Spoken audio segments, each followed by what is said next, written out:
এদেশে যেন আর ফ্যাসিস্ট এভাবে তৈরি না হতে পারে, জনগণের উপরে স্টিম রুলার না চালাতে পারে, কোনো সরকারি যেন আইসা এইভাবে এই ধরনের অন্যায় না করতে পারে, সেই জন্য এটাকে বাস্তবায়িত করাই হলো দেখাটা হলো আমাদের জন্য সৌভাগ্যের বিষয়টা।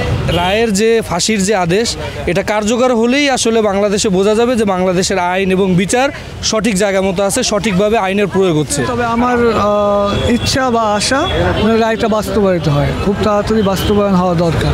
এতগুলো ছাত্রের গণহত্যার সাথে জড়িত ছিলেন, অপরাধ অবশ্যই এটা নিঃসন্দেহে স্বীকার করতে হয়। হাসিনা এবং কি তার যে দল আসলে আমাদের দেশে মানবাধিকার লঙ্ঘন করেছে, সঠিক বিচার হোক, এটা আমরা সকলেই এই কামনাই করি। সামনের দিনগুলোতে যেসব রাষ্ট্রপ্রধানরা দেশ শাসন করবেন তাদের এই জিনিসটা মাথায় রাখা উচিত যে আসলে জনগণের উপরে কখনো অত্যাচার অবিচার করে টিকে থাকা যায় না।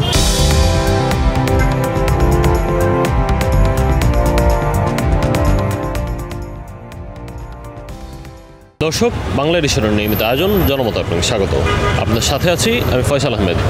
জনমতের আজকের বিষয়ে জুলাই গণঅভ্যুত্থানে গণহত্যার দায়ে দণ্ডপ্রাপ্ত হন বাংলাদেশের সাবেক প্রধানমন্ত্রী শেখ হাসিনা। তার ফাঁসির রায়কে ঘিরে কী ভাবছে সাধারণ মানুষ, চলুন জানা যাক। প্রাইম মিনিস্টার ছিল, অপরাধ তো অবশ্যই করছে। এতগুলো ছাত্রের গণহত্যার সাথে জড়িত ছিলেন, অপরাধ তো অবশ্যই এটা নিঃসন্দেহে স্বীকার করতে হয়। এখন হচ্ছে ওনাকে দেশে ফিরিয়ে আনাটাই সব থেকে মুখ্য একটা বিষয়। এখন এইখানে থেকে আমরা তার ফাঁসির কার্যকর তো এটা কখনো পসিবল না, যে পর্যন্ত না ওনাকে এইখানে দেশে ফিরিয়ে আনা যায়। ইন্টারপোলারের মাধ্যমে যদি ওনাকে এই দেশে আনার একটা ব্যবস্থা করা যায়, তাহলে মনে হয় এটা কার্যকর কোনোভাবে সম্ভব হলেও হতে পারে। কিন্তু যে পর্যন্ত উনি ইন্ডিয়াতে আছে সেই পর্যন্ত মনে হয় না আদৌ এটা সম্ভব হবে বলে। উনি যে কার্যক্রম চালিয়েছে সেই বিষয়টা আসলে অত্যন্ত দুঃখজনক, প্রথম কথা। এবং কি হাসিনা এবং কি তার যে দল আসলে আমাদের দেশে মানবাধিকার লঙ্ঘন করেছে। এখন তার রায় হিসাবে যেটা দিয়েছে আমি মনে করি ঠিক আছে, কিন্তু এখানে উনি আছে বর্তমানে দেশের বাইরে। আমার কথা হলো প্রথমত ওনাকে দেশে আনা হোক, তারপরে মনে হয় একটা করলে হয়তো সবচাইতে বেশি ভালো হয়। ওনারই আইন করা যে আন্তর্জাতিক অপরাধ ট্রাইব্যুনালের যে আইনটা করেছে, তো ওনার অপরাধ উনি যদি অন্য আসামিকে অন্য দেশ থেকে নিয়ে এসে ফাঁসি দিতে পারে, তাহলে ওনারটাও হয়তো এভাবেই ওনার আইনেই এটা সম্ভব। হয়তো সঠিক বিচার হোক, এটা আমরা সকলেই এই কামনাই করি। শেখ হাসিনার বিরুদ্ধে যে রায়টা হয়েছে এতে আমরা খুশি। আমার দিক থেকে আমি খুশি, কেননা উনি যে অপরাধ করছে তাতে শুধু ফাঁসিতেই ওনাকে সমাপ্তি দেওয়া যায় না। জুলাই অভ্যুত্থান, 5ই আগস্টের কথা আমরা সবাই শুনছি এবং দেখছি, মিডিয়ার মাধ্যমে আপনাদের মাধ্যমে দেখছি। আর উনি যে অপরাধটা সর্বপ্রথম সংগঠিত করেছে বাংলাদেশে, সেটা হলো 2009 সালে পিলখানা বিদ্রোহের মাধ্যমে। যেটাকে পিলখানা বিদ্রোহ বলা হয়, আসলে এটা পিলখানা বিদ্রোহ না। বিভিন্ন মিডিয়ার মাধ্যমে আমরা যেটা দেখতেছি সেটা হলো উনি রয়ের মাধ্যমে উনি ক্ষমতাকে দীর্ঘস্থায়ী করার জন্য এই দেশে সেনাবাহিনীদেরকে, দেশপ্রেমিক সেনাবাহিনীদেরকে উনি হত্যা করেছেন এবং হত্যা করে আজকে এ পর্যন্ত এসে সে এই জায়গাটা সে আজকে তৈরি করে গেছেন, এই প্ল্যাটফর্মটা তৈরি করে গেছেন। অ্যাকচুয়ালি আমরা খুশি এবং এর সাথে আরও বলতে চাই যে পিলখানা বিদ্রোহের মাধ্যমে যে সমস্ত ক্ষতিগ্রস্ত যে বিডিআররা আছেন তাদের প্রতি সরকার যেন একটু সুদৃষ্টি দেন। এবং আমরা শুনেছি যে 30 নভেম্বরে আপনার যে তদন্ত কমিশন দেওয়া হয়েছে, সে তদন্ত কমিশনের মাধ্যমেও আবার তদন্ত পুনরায় করে ওনাকে আবারও ফাঁসি দেওয়া হোক এবং রিসেন্টলি ওনাকে বাহির থেকে নিয়ে আসা এবং এদেশে যেন আর ফ্যাসিস্ট এভাবে তৈরি না হতে পারে, জনগণের উপরে স্টিম রুলার না চালাতে পারে, কোনো সরকারি যেন আইসা এইভাবে এই ধরনের অন্যায় না করতে পারে, সেই জন্য এটাকে বাস্তবায়িত করাই হলো দেখাটা হলো আমাদের জন্য সৌভাগ্যের বিষয়টা।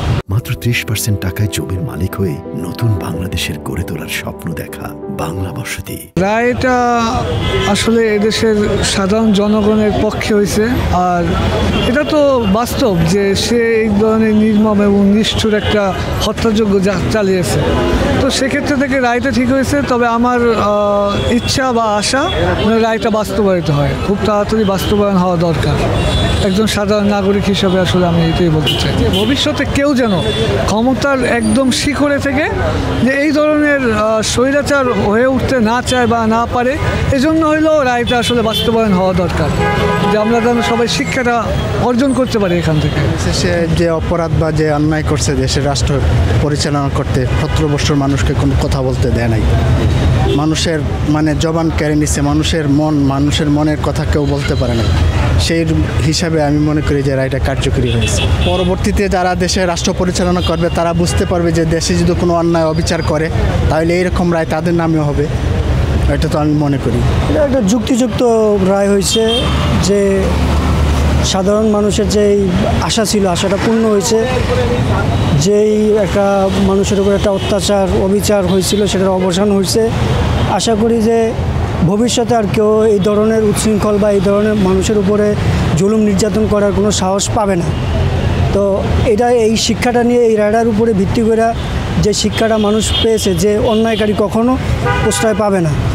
তো সামনের দিনগুলোতে যেসব রাষ্ট্রপ্রধানরা দেশ শাসন করবেন তাদের এই জিনিসটা মাথায় রাখা উচিত যে আসলে জনগণের উপরে কখনো অত্যাচার অবিচার করে টিকে থাকা যায় না।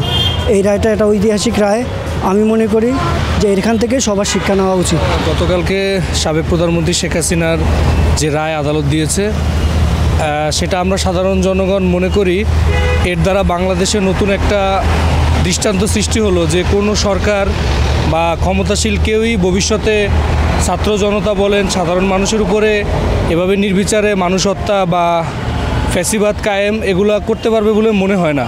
আগামীতে যারাই ক্ষমতায় আসবে, যারাই দেশ পরিচালনা করবে তারা অবশ্যই অতীতের এই জিনিসগুলো মাথায় রেখে দেশ পরিচালনা করবে বলে আমরা আশা করি এবং এটাই হওয়া উচিত। কারণ জনগণ নিয়ে হচ্ছে দেশ। দেশের সব কিছুর আগে হচ্ছে জনগণের সুযোগ সুবিধা, নাগরিক সুবিধা, তাদের সব কিছু এগুলো মাথায় রেখেই দেশ চালানো উচিত, পরিচালনা করা উচিত।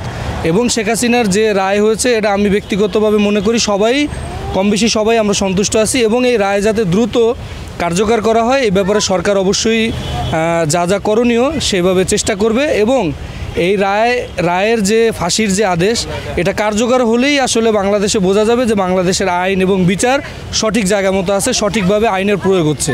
আর আমরাও সেটা চাই যে রায় আদালত দিয়েছে এই রায় যত দ্রুত পারে বাংলাদেশ সরকার ভারতের সাথে কথা বলে তাকে এনে যে কোনো মাধ্যমে হোক বা ইন্টারপোলের মাধ্যমে হোক তাকে এনে এই বিচারটা কার্যকর করে বাংলাদেশের মানুষকে দেখিয়ে দেবে যে বাংলাদেশের মানুষের উপরে জুলুম নির্যাতন করে কোনো সরকারই বাংলাদেশে থাকতে পারবে না। কারণ বাংলাদেশ একটি স্বাধীন রাষ্ট্র। এই স্বাধীন রাষ্ট্রে ইচ্ছা করলেই ছাত্র জনতার উপরে, সাধারণ মানুষের উপরে চাইলেই গুলিবর্ষণ করা, চাইলেই হত্যা করা, গুম করা এগুলো করা যাবে না। যে এইটার দৃষ্টান্তই হচ্ছে এই রায়। তা আমরা এই রায়ের ব্যাপারে সন্তুষ্ট আছি। এ রায়ে তো বাংলাদেশের মানুষ অত্যন্ত খুশি এবং সন্তুষ্ট। সেই পিলখানা থেকে শুরু মানুষ, আমি ব্যক্তিগত তখন থেকেই ক্রোধান্বিত বা আমি তখন থেকেই শঙ্কিত ছিলাম যে আর বাংলাদেশের উপর কী ক্র্যাকডাউন চালানো হয়। আর ওভারঅল বাংলাদেশের মানুষ খুশি বলা চলে।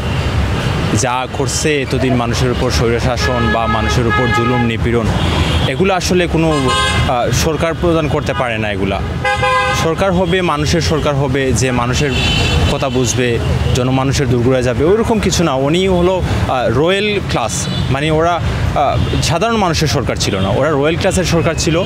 ওরা নিজের ইচ্ছা মতোই চলতো। ওদের দিয়ে আসলে বাংলাদেশের কোনো কিছু সম্ভব না। ওরা বাংলাদেশের শত্রুই ছিল বলা চলে। দর্শক, আজ এই পর্যন্তই। কাল শুনবো আপনার মত। দেখা হবে অন্য কোনো পথে। জানাবেন আপনার মতামত।